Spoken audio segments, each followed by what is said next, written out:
Hello, everyone. Thank you for joining me today. I'm Dr. John Tomacek, Wildlife Extension Specialist with Texas A&M AgriLife Extension Service, and here to talk with you a little bit today about the management of coyotes and kind of an introductory topic for a multi-week series that a number of our agents are hosting. Just a fantastic opportunity. Very excited to be here to talk to you about the items about coyote biology and behavior that really make a difference in terms of management. And so today's going to be kind of a broad introduction for the next hour, just to give you an idea of some of the things you need to be aware of when you're out there observing coyotes, dealing with management issues from coyotes, or anything else that you might need to know handling this native species. And so as we go through today, I'm sure you're going to generate some questions. I apologize that I'm not here with you live to visit about these things. I love visiting with folks about this topic. Most of my work is on wildlife damage and carnivore management, so this is right up my alley. But I will tell you, if you have some questions that you can't get answered today, by all means, please reach out to me by phone or email, and I will do my best to help you out. So just to give you an overview of what we're going to be talking about today, there's a handful of topics that are really important to cover when we talk about coyotes and their biology. So we're going to talk general biology for a minute, kind of where we get the name, what coyotes actually are, and how they function in the ecosystem, because this is actually really important to understand. We'll talk about their life history, what they eat, why and when, what territoriality actually is and how it works for coyotes, how they communicate, what diseases we deal with related to coyotes, what they do when they make a kill, and kind of what that kill behavior looks like, and then talk about some of the technical signs of predation.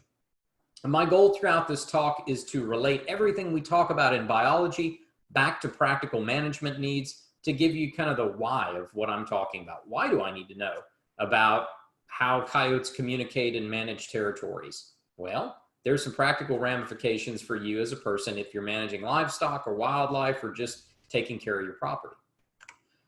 So I always like to talk about something kind of fun to begin with and ask, what's in a name?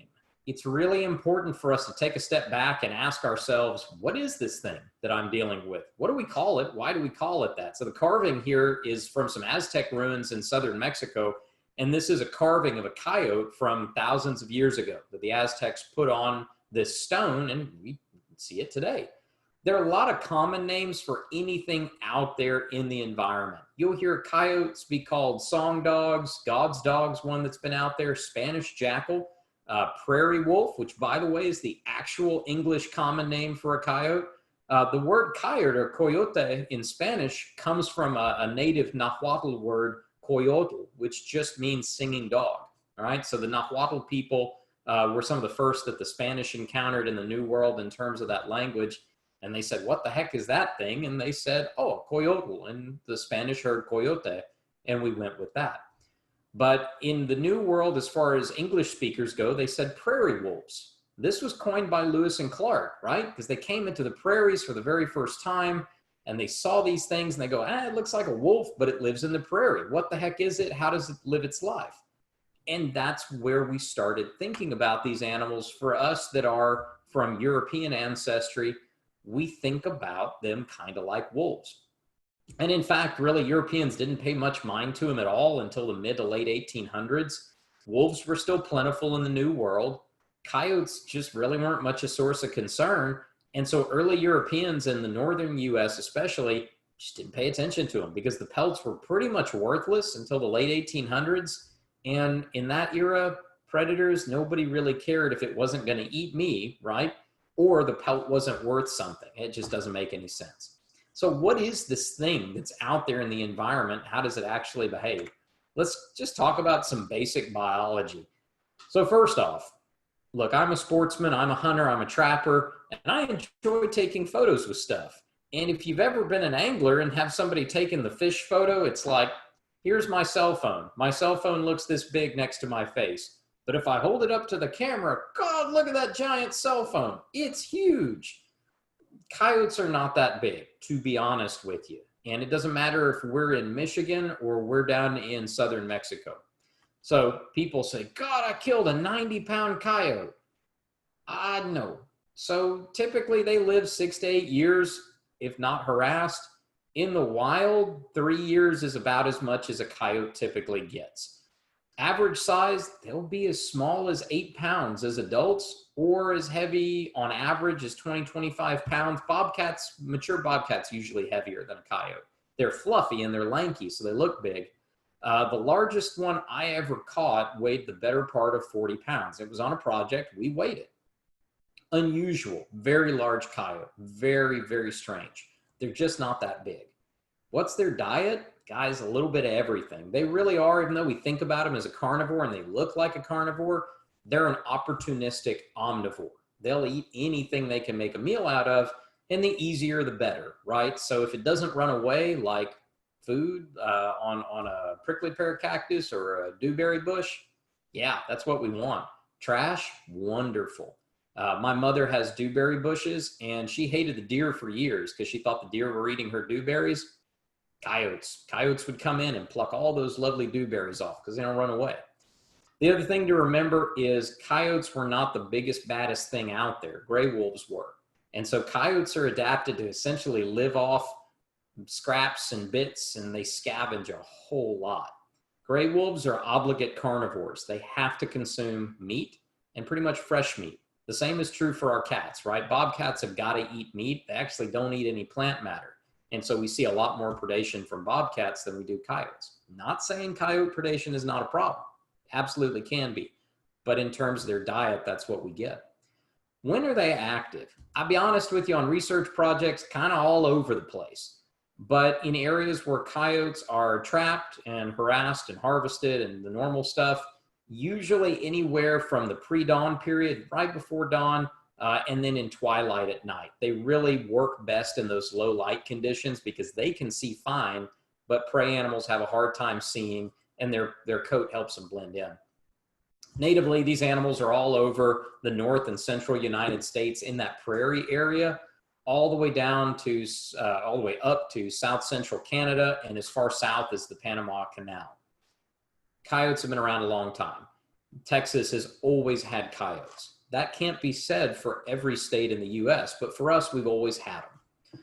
So what's their legal status in Texas? They have no legal protected status. It's important for us to realize that due to historical problems with the livestock industry, there's two animals with no legal status in this state: coyotes and mountain lions. But do realize that there are federal statutes about species that vector rabies. Even though rabies is very uncommon in coyotes anymore, federal law prohibits us from moving those animals across county lines alive. Okay, so not that you care too much about the evolution of the coyote, but I think it's important to kind of keep in mind what they are and how we got here. Canids have been around for a very long time. Canids have evolved from a single lineage, and they branched off into lots of different things that you'd recognize today. Coyotes, when we think about how they function in the environment, they are not an apex predator. They're not the top dog, never will be. Even without gray wolves around, they still don't behave like top dogs. There were some theories for a long time that in the absence of wolves, they would slide into that position of preying on things like wolves do. And although they probably engage in a little bit more predation and they're a little more bold without wolves around, we see them more like jackals in the old world. In Africa and Asia and Europe, they're small, they're omnivorous, they scavenge a whole lot, and they eat small to medium prey. That's what they do. Coyotes have been around a long time. Ice Age coyotes, by the way, were bigger than gray wolves are today. And Ice Age wolves were like 300 or 400 pounds, called them dire wolves. They were huge. And as times changed and woolly mammoths and things like that went away and they had smaller prey to eat, they got smaller. Okay.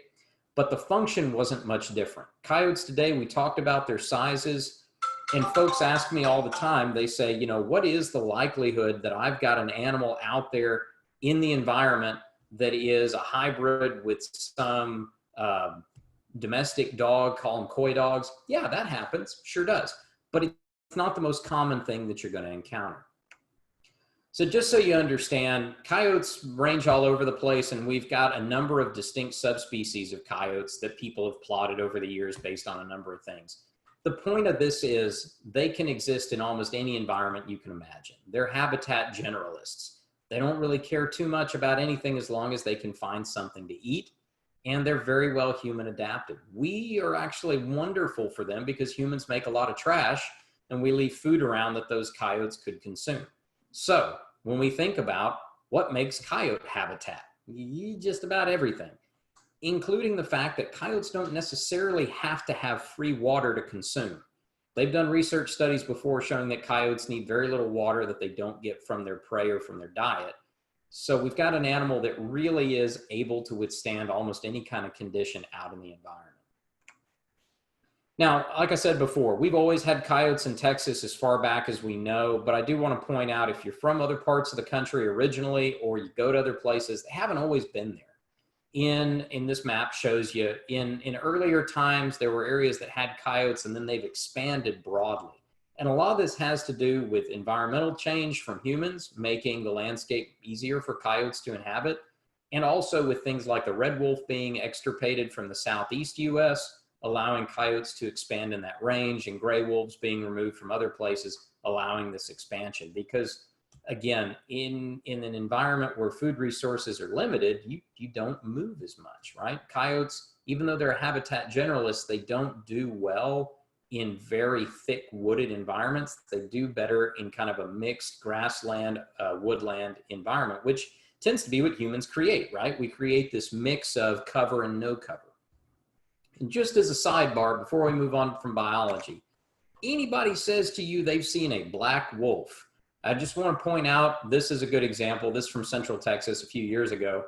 This is a coyote that exhibits a situation called melanism. It just is a situation where absolutely no pigment, or excuse me, absolutely all the pigment you can have is expressed. It's the opposite of albinism, or being an albino. Interestingly enough, this characteristic does come from wolves. Coyotes don't have it on their own. It arose in gray wolves and then ended up in domestic dogs, which we bred down from gray wolves, and then got back bred into coyotes because of hybridization with domestic dogs. So just proof in the pudding that yes, we do have that hybridization going on, but in the wild, coyotes and gray wolves really just don't hybridize all that easily. The conditions have got to be pretty special. Okay, let's talk about life history a little bit, how coyotes live their lives out in the environment. And I have to admit, I stole this photo from my predecessor, Dr. Del Rollins, took a great game camera photo, so apologize, there's no photo credit here, 100% not mine. So this is important for management. We think about mating season and how long it takes to gestate and rear pups. Coyotes are a very romantic species. The peak of coyote breeding season is Valentine's Day. And so if you remember nothing else, remember coyote peak of breeding season, Valentine's Day. Okay. And then 63 days later, I always tell people that's kind of Easter-ish, right? And it's not exact, but it's Easter-ish. And so we end up with a situation where I've got 63 days of gestation, and I start having pups hitting the ground right around the time we're getting a good spring green up in many areas. And this is not an accident. This is something that nature's engineered to provide enough food for those hungry mouths. Like you might imagine, those pregnant mothers and brand new mothers need an awful lot of food to survive and provision those pups. We have a juvenile period. Those pups, they grow up, they get like these awkward teenagers here in the photo, and they hang around with mom and dad. We have what I call long young sometimes. Last year's pups still living with mom and dad that are not sexually mature yet, because it takes almost 2 years, and they're better off living with mom and dad, which I'm sure some of us can relate to, right? Mom and dad, you know, job market's tough. I can go stay with them, they said, and they'll help take care of me, and mom will feed me, and that's kind of great. And so we see them hanging around, helping out, raising pups the next year. So sometimes you see a group of coyotes together, and you might remark, oh, look, it's a pack of coyotes. They don't pack like wolves do. Chances are it's a mated pair, last year's pups that are still hanging out, and usually females, that kind of thing, and then this year's pups. So these mating pairs, what we'll see out there is that they tend to hold the territory, at least during the mating and pup rearing season, in which they find food, provision pups, and do what they do. Interestingly enough, these times of the year when you've got a female in a den and she's pregnant enough she can't leave, the male will bring food back to the den. But the rest of the year, they do not bring food back. This is a defense against gray wolves, because if a gray wolf can find a coyote den, they dig it up and they kill everything inside, because canids all hate each other for some reason. The same is true with coyotes and foxes. If they get a hold of foxes, they'll kill them all, which is one of the reasons that gray foxes can climb trees, get away from coyotes. So we see these things, and these family bonds tend to be durable over time.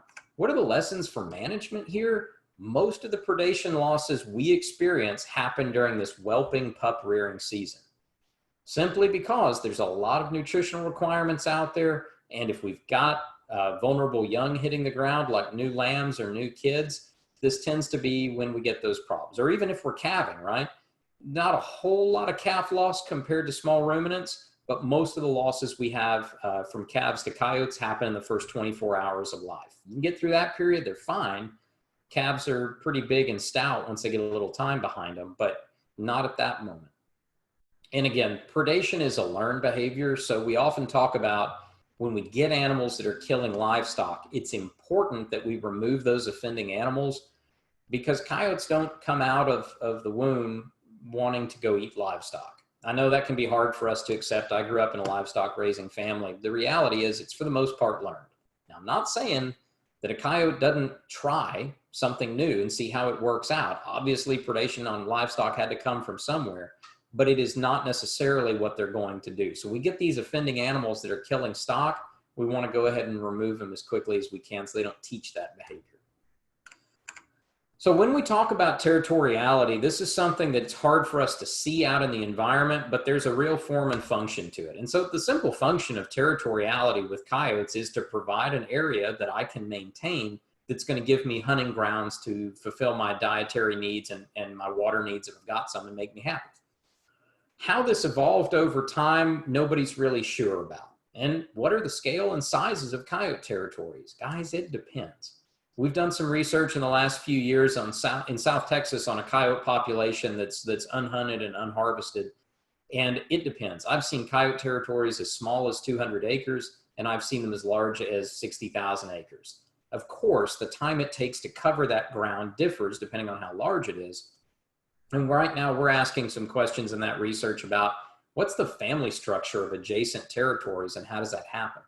One thing we have seen pretty clearly in a number of studies is when we go and we remove a territorial coyote, those territories don't change much over time. They tend to be pretty static. They're like a donut hole on the landscape. And especially in an environment with lots of coyotes, we go kill a territory holder, there's one that sucks in pretty quickly to take their place. And so they fill the vacuum in that way. And sometimes territory holders just pick up and move to another territory, or they quit being territorial and they leave. And they just take off, and next year they might be territorial again. There's no real rhyme or reason to it that we've seen so far. And so it can be difficult sometimes for us to be able to work with these territories. The reality is they're going to be there. So if you have these areas that you've had problems in the past, even though the animals change, the area stays the same. So it's something to bear in mind that you're going to have these problems again in these places. So how do those territories get maintained? Well, kind of like this coyote here in the photo, there's a lot of signaling that goes on to maintain those territories. We're going to talk about that. You can use that to your advantage in management approaches, right? And when I talk about territories, there's a couple of things I like to show. So again, images from studies, but on the left-hand side on that graph, you see these different colors and these lines. Coyotes tend to stick in their own territories pretty well, but they do make extraterritorial movements. They'll go into their neighbor's territory sometimes to make a kill and then come back home to their own territory to avoid being tracked by something like a wolf. So it can be somewhat difficult. Sometimes you have an issue that you're dealing with that is in fact on the other side of the fence, but the issue is happening in a place at a time. Chances are because there's some kind of valuable resource there. And the right-hand graph's actually taken from suburban Chicago, where there's a research project that's been going for a number of years now, looking at coyotes. And this animal was tracked across several different years. And the point is these different colors are different years. We can look at the way they change their space use over time. And in this case, in 2014, we see that it tightened up quite a lot. And in earlier years was a little more spread out, but the animal generally remained in this same area. We've got some research going on right now in South Texas that's refining some of these concepts, but these are things that have been out there for many years. And when we think strictly about interactions with other canines or with predation, You can see on the left-hand map there, or the left-hand diagram, that where we had fox territories, they had a lot of overlap with foxes, but they tend to exist inside the spaces between coyote territories because of this thing we talked about before, where canids all, for whatever reason, want to kill each other for no particular reason. Otherwise, it may be perceived competition. Who knows? But it is a thing we see. Conversely, we talk about issues with losses of livestock and coyotes. This is from an old study in California on a sheep range that the university owned. And we have areas where coyotes were located with tracking collars, and we have those yellow circles where sheep kills happen, and they were coyote sheep kills. And we can see here that, yeah, those black triangles, and there were 3 sheep kills right there, and God, it looks like, yep, it was probably that black triangled coyote. But then we have others where there were no sheep kills detected in those areas. Now, does that mean that those coyotes weren't killing? No, it just means that they weren't killing right there. So what are the lessons for management from this? Number one, territory boundaries, chances are some of the areas of highest activity. I'm going to talk about on the next slide how we know that and what we do with it. But sometimes when we have these really active territory boundaries, it may be wise to move our livestock parturition, our lambing, our kidding, our calving out of those pastures. Even though they might be really nice pastures for those activities, we might be opening ourselves up to trouble. And as we mentioned earlier, these territories really don't change much over time. So when we have problem animals, its chances are in the same area is going to occur year after year after year. So let's talk a little bit about communication. I'm going to talk about that relationship to territories and kind of get ahead of myself here before I talk about vocalization. So the sign. Coyotes leave sign out there to mark territory. Where a coyote defecates, y'all, that isn't random. Deer defecate randomly. Coyotes do it with a purpose, and it's to mark territory. So you'll walk a road or walk a trail and see a bunch of coyotes scat. Oh, wow, there's a lot of scat here. That means that's a hotly contested territory line, or at least there's a lot of contact between 2 adjacent coyotes. So there are going to be more animals there, which means you might have more damage issues there. Conversely, if you're trapping coyotes and you want to get some activity, go get scat from another ranch, bring them to your ranch and put them out as lures to your trap sets. They're visually appealing and they know what they are, but also the olfactory cues, the scent is going to key that animal in and go, who is that coyote? I don't know them. Investigate it, and then perhaps get them in your trap set. There are a number of different ways coyotes also communicate by vocalization. There's 13 distinct coyote vocalizations that we recognize, and they mean a lot of different things, not just random sounds. Some of them may be territorial defenses, some may be contact calls where I'm looking for my buddy out there, and it all matters. So if you're out there calling coyotes, you need to think long and hard about what kind of calls you're using and what they mean. There is one thing I want to talk about, something called the Bo-Guest effect. Essentially what this is when you hear coyotes out there and it sounds like there's 50 of them, chances are there's 2 or 3. This is actually an ability of coyotes to make multiple tones at the same time in their throat, and it's a defense against wolves. If I've got something, or I've got a group together, I've got a food resource, and I make this sound, it may fool wolves into thinking that there's not just 2 of us, there's 50 of us. And even though they're the top dog, it's not worth their time to fight us off of our meal. This is what it's for. So don't jump to the conclusion that there's a bunch of coyotes out there when you hear what sounds like a bunch of howls and yips and all this stuff. It may just be 2 or 3. So let's talk about food habits just a little bit for a few minutes. Coyotes, as we talked about before, they'll eat anything, right? Not like a feral hog that will find something and eat a rock if it thought it had a calorie, but coyotes are very flexible on their diet.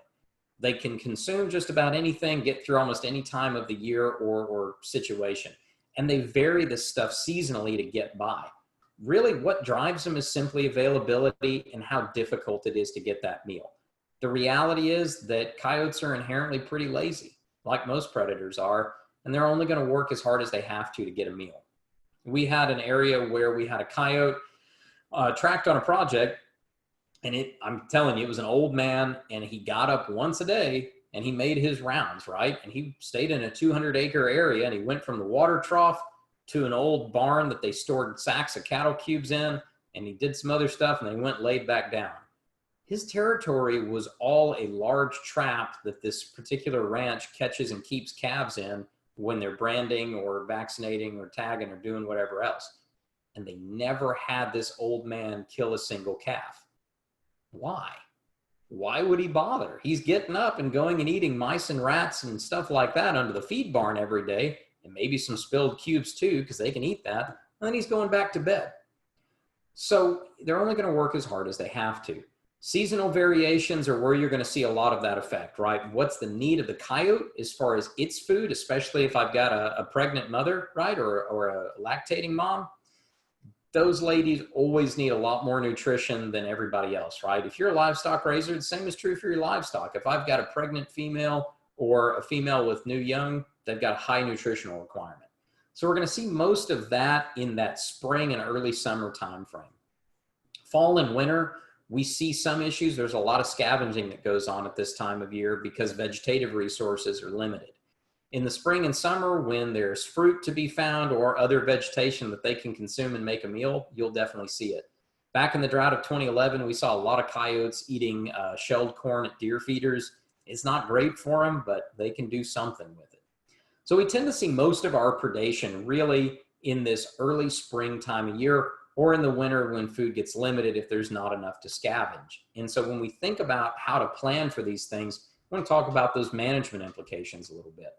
Number one, when we're talking about territories, learn how to use sign to see those territory lines and some of that activity to plan where you might have problems and avoid them if you can, or be proactive in management if you can.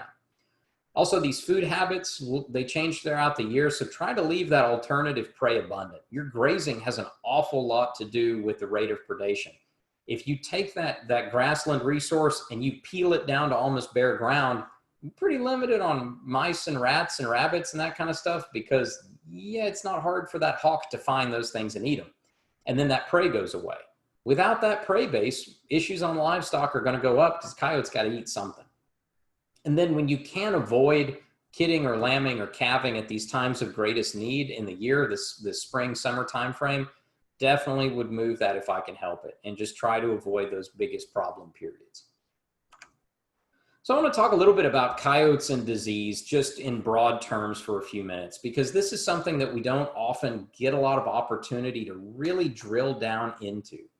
So on the left-hand side of the screen, I've got an image of a coyote that is in, well, it's got mange, but some people would say this is La Chupacabra. And the idea of the Chupacabra came from mangy coyotes.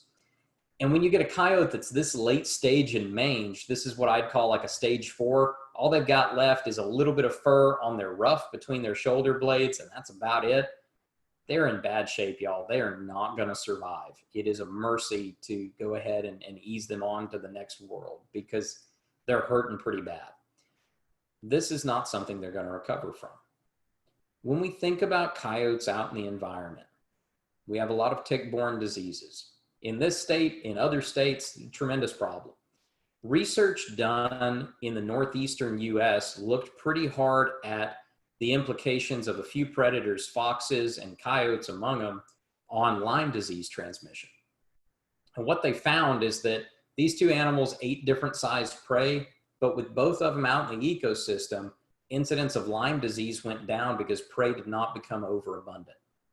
They were able to keep that prey base down, so contact between them and transmission of ticks that were infected was lower, and that meant fewer people getting Lyme disease. I'm not saying that coyotes go out there and target these ticks that are giving you illnesses. What I am saying is that coyotes have a role to play in this ecosystem in terms of getting out there, helping remove some of those prey animals and helping keep numbers down to where we're not going to get these kind of disease outbreaks. But by the same token, if you see a coyote that has mange like this, it's probably not going to be feeling very good. You're going to see it in and around homes more, in and around people more, because it's just looking for an easy meal because it's hurting. And it's also a problem if we get it around domestic pets because it can transmit mange to those pets. Now, interestingly enough, mange doesn't typically come from the coyotes to the domestics. It usually goes from domestics to coyotes and they get infected. But regardless, they act as a reservoir out there in the ecosystem. So we'll have to think about removing them when we run into them. The other thing that people think about a lot when they think about coyotes and disease is stuff like rabies. And while it does still happen, rabies has been fairly uncommon due to very proactive management on the part of the USDA in the state of Texas on the US-Mexican border, and it's been uncommon for a very long time. If you remember in the 90s, there were a series of outbreaks on the border. Kids got bit by rabid coyotes and stuff like that, and we really got a handle on this management. And I can't commend our USDA friends enough with wildlife services. Man, they get after it. So rabies is really much less of an issue nowadays. We don't see a lot of disease problems from coyotes. They probably help more than they hurt. And also just cleaning up dead stuff in the pastures, right? Scavenging, it keeps those disease issues down. And that's something that I think is very important for all of us to think about. Now, just for funsies, because who doesn't like a good smile and a good laugh, I like to talk about urban coyotes just for a second. Now, these are sure enough real photos. They're not mine. The photo on the left is on the elevated train, the L, in Chicago. Came off that project I mentioned to you earlier. My counterpart up there, Extension Wildlife guy, is the one that runs that project. And boy, they've learned a lot. This one on the right is a photo of a coyote on the top of a bar in Brooklyn in New York City. Evidently, he's thirsty and needed a drink. When I talked about coyotes being habitat generalists, I was real specific about the fact that they like being around humans too. It doesn't make any difference to them to live in cities. They are very easily adapted to our environment. So in fact, in many ways, we probably got more coyotes in town than we do out of town. And when I lived in San Angelo, the same was true there, man. We got coyotes in town in Angelo, even though coyote numbers in that area of Texas are pretty darn low due to historic removals from the sheep industry. You get them in urban environments because we make lots of food and we've given a lot of structure that they can move around in. Now, are you going to see them on top of a roof in downtown San Angelo, Texas? Yeah, probably not. But I am saying that as we go on, this is something to think about. Even if you live in a fairly small town, they're going to come in and around town and use that periphery to exist. So we have to think about, what am I doing? What am I putting out in the environment that coyotes are making a meal out of, and how can I cut down on it? So that being said, one of the most common things in terms of what people ask me about managing coyotes making meals is dealing with predation. So how do we deal with coyotes and predation? First off, we need to talk about why coyotes prey on livestock and what that looks like and how they do all these things. And I want to point out, forgive the grainy photo here. I'm so sorry. This should not be this grainy. I've got a higher resolution version somewhere. And then usually in person, I tell people, hey, I give you a gold star if you tell me how many coyotes are in that photo. The answer is 2. There's one on the front you can easily see, but if you look, and the photo's grainy here, there's one on the back too. Now, when I first started in Extension, I was in a program in San Angelo, and a very well-meaning sheep raiser said, Doc, who on earth stood there and watched that photo get taken of that poor ewe? That's a good question. The answer is, in research, this was done for development of the livestock protection collar to learn where exactly those poison packets had to go on the collar in order to get that delivered to the coyote when it tried to kill your livestock. So it had a purpose. The thing about it is, I use this photo to talk about scale of prey. Coyotes are not very big. Something the size of this sheep is about as big as a coyote can handle alone, and they need help. So when we think about things like adult cattle, guys, it's tough for coyotes to pull them down unless something's already wrong with them. Calves, sure. Big calves, that one's tough, right? So when we get just a single coyote, they may have a hard time. Now, multiple coyotes, sure, pull sheep down, pull goats down, not a big deal. But it's something that's important to remember, how big the animal is versus how big the prey is. The same is true for gray foxes or anything else. And when I talk about things like bobcats, we see more live predation from bobcats on adult deer and such like that than we ever do from coyotes. It's just they're very secretive, so you don't see them that often. So what drives predation anyway? Usually it's a lack of other food, right? Livestock, generally speaking, are not the easiest meal in the pasture. They take work. And so it's easier to go eat something else. But predation happens when resources are limited to eat, and livestock are an abundant resource, and they're more convenient than native prey. So they get after it, right? And that's what happens. So how do coyotes learn to prey on livestock versus wildlife? So they did some studies years ago, by the way, Wildlife Services did at their research center about could we teach coyotes to prefer a particular meat if we raised them on it, right? It's the idea of they get the taste of lamb and then that's all they want. So they raised some pups on a steady diet of one particular food. And then when they got to be adults, they gave them basically a cafeteria trial and they said, here's lamb, here's beef, here's goat. And they trained little coyotes to extend a paw and break an infrared beam and it would dispense a food item. What did we learn from that? We learned two things. Number one, it doesn't matter what you're raised on. Coyotes didn't show any preference for particular meat. So they didn't say, oh, I want lamb because I grew up on lamb. That's not how that happens. We did learn that coyotes are all right-handed, so they all broke that beam with their right front paw. That's kind of cool and unexpected. Useful in trapping, by the way, because I could predict which side they were going to extend first towards my trap set. But when it comes to this experience of what do I kill and what do I eat, doesn't have to do with the smell or the taste of the meat. It has everything to do with I was taught by my parents to do this thing. Or I tried it and it worked, so I continue to do it. Versus with native wildlife, coyotes learn that too. And so if we have an ability to keep those coyotes honest and eating native wildlife, that's what we want. I get people that complain to me all the time about jackrabbit numbers and how jackrabbits are a problem for them. Well, great. You need some coyotes eating jackrabbits because that's what they do. If you go whack the coyotes during a calling contest and then you're mad about the jackrabbits, I don't know what to do for you because you just took my natural jackrabbit control and knocked it out. So these things do have a role to play. I want to keep my coyotes honest and off of livestock. I want my livestock eating my forage. I want my coyotes eating my native prey, and I want everybody getting on with life.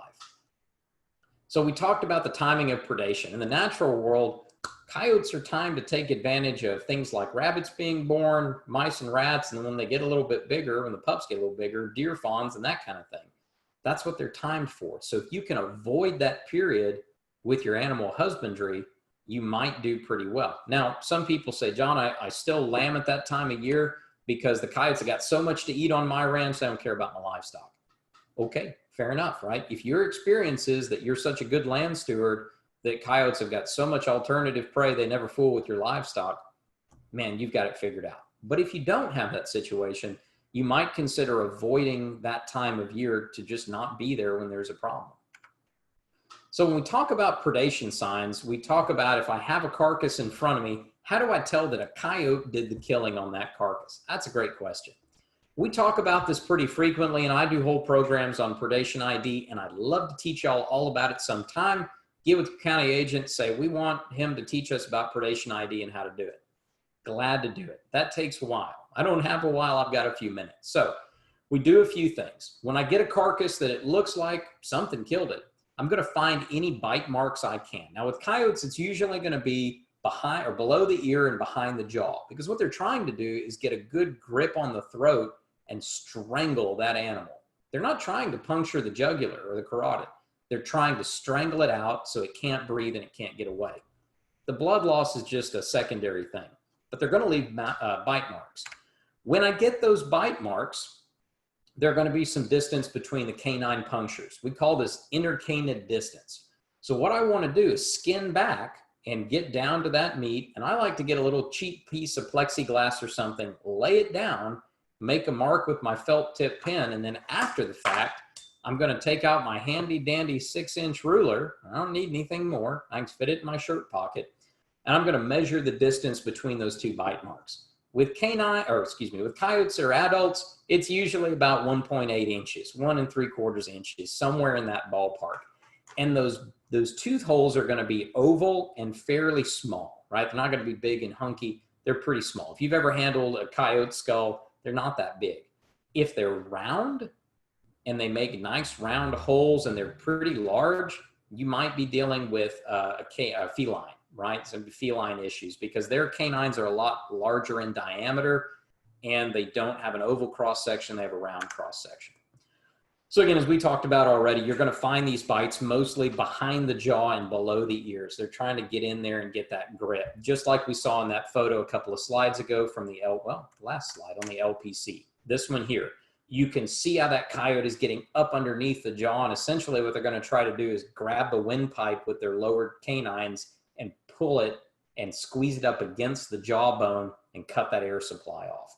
Now, the thing is, with the way that canine mouths are shaped, they're not all that efficient at getting a grip. So you might see 2 or 3 bites where they have to rebite before they get the grip they want.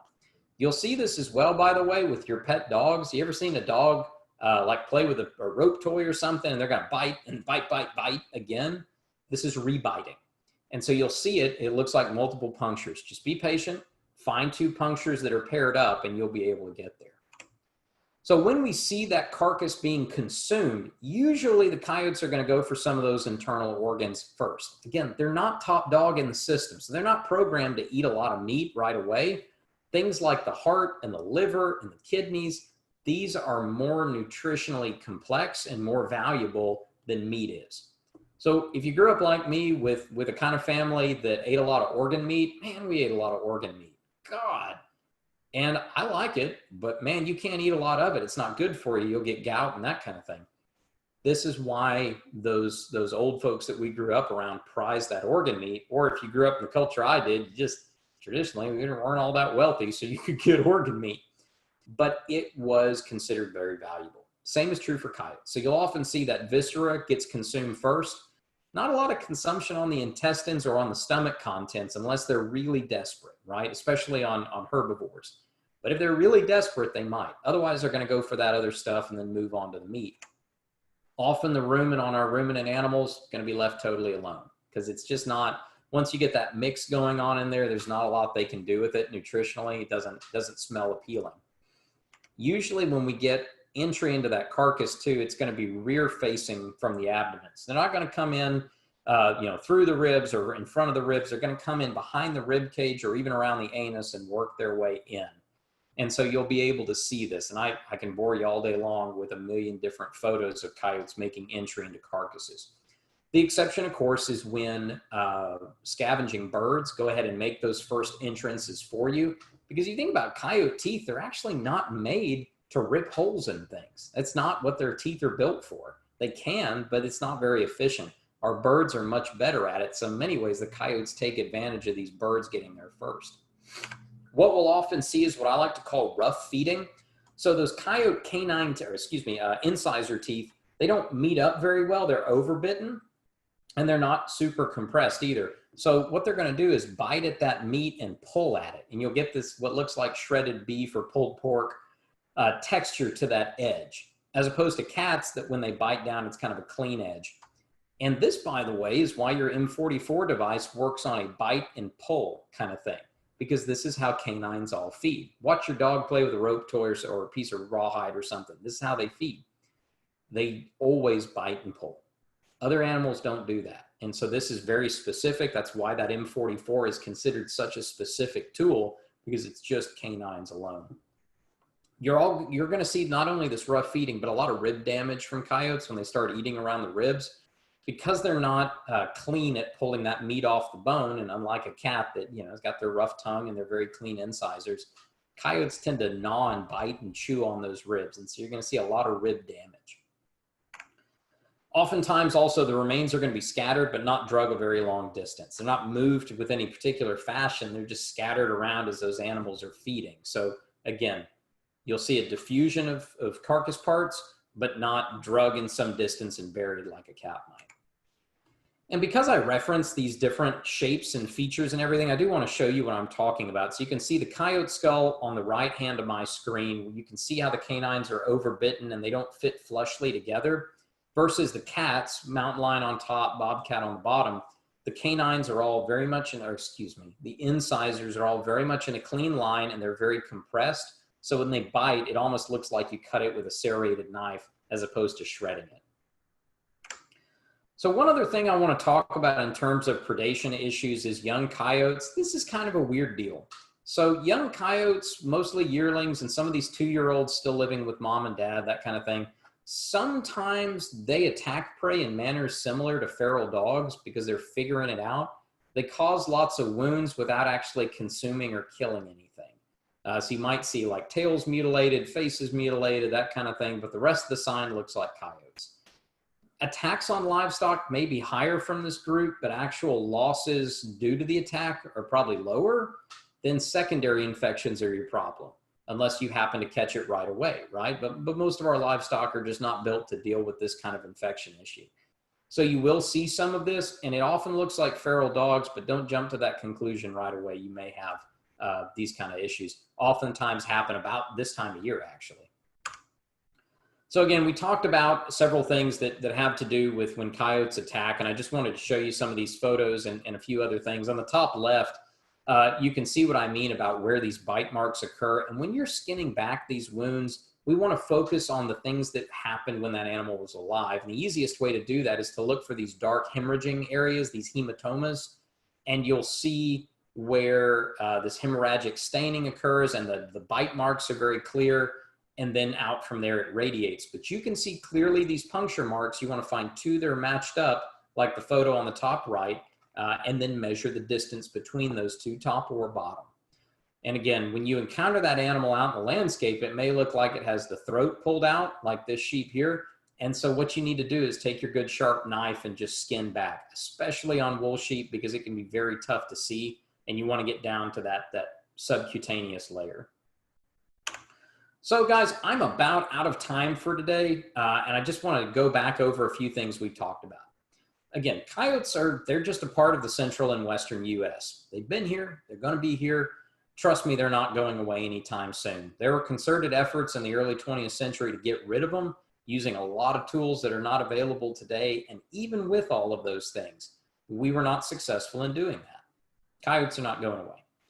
They've got a role to play in the ecosystem. I like coyotes that aren't preying on domestic livestock or pets. When they're doing that, they're not doing their job. I need them in the ecosystem to help manage their prey bases, to help cut down on diseases because they're scavenging all the nasty dead stuff out in the pasture. And that's what I need them doing. When we have coyotes that cross over and start causing damage, that's where I start getting interested in dealing with them and managing it. But trying to do broad scale reductions of coyotes, kill all the coyotes, it's not going to work out probably. It's going to be very difficult, right? What I would focus on instead is managing the damage where it occurs. I've got a problem animal. I'm going to get in there and deal with that problem animal. In order to do that, we really need a better knowledge of coyote biology and those habits that we talked about today that are important for anybody who's going to manage coyotes. Because as I used to hear from my professors in college, they said, you can't manage the animal until you understand its behavior. Yeah, they were right. At the very most basic level, a trapper that didn't understand anything about coyote behavior and biology would have a really difficult time throughout the year getting animals to go onto traps, because one kind of lure doesn't work at a different time of year, right? I don't use a gland-based lure in the winter time and expect to get a result. Food-based is great. Gland-based lures are great in the mating season and in the summer. In the winter, they're not as effective. So we need to understand these behaviors so we can tailor what we've got to fit our management and production needs. So when we think about coyotes in the environment, got a job to do, they're fine. When we get damage, I want to manage the damage, not necessarily try to get rid of the animal. So it's a little bit of a shift if you're used to an IPM context. We use every tool in the toolkit to try to remove those animals or insect pests. But in this case, we're engaging in what we call integrated wildlife damage management. So when I get a damage issue, I use the most appropriate tools in my toolkit to solve the damage, not really caring about the animal. Animal's just the thing causing damage. I want to get rid of the damage in the system. And that might be snares, it might be call and shoot, might be footholds, might be toxicants, might be a lot of things, but we got to know what we're dealing with before we try to assess what it is that we need to be using. So with that, guys, I want to say thank you very much for your time and your attention today. It's just a photo I stole of coyotes playing with a squeaky toy in the snow. These are not anybody's pets. They found a squeaky toy and they're playing with it. Just crazy. But I do want to say thank you. I appreciate your time. I am so very sorry that I'm not on live to answer questions right now. The county agents, I have told them that if for any reason I can get on the phone right now, to please call me. I'm dealing with some family health issues that I just couldn't avoid today. So I thank you very much for your time. Remember, I'm always here as a resource. your county agents can get you in touch with me, or I'm easy to find on the internet. Kick me an email or a phone call or something. Just let me know what I can do to help you. Your area is near and dear to my heart. I spent a lot of time living there and working there. So I do hope to get a chance to see you all at some point. And with that, I just want to say thank you and hope everybody has a very nice day.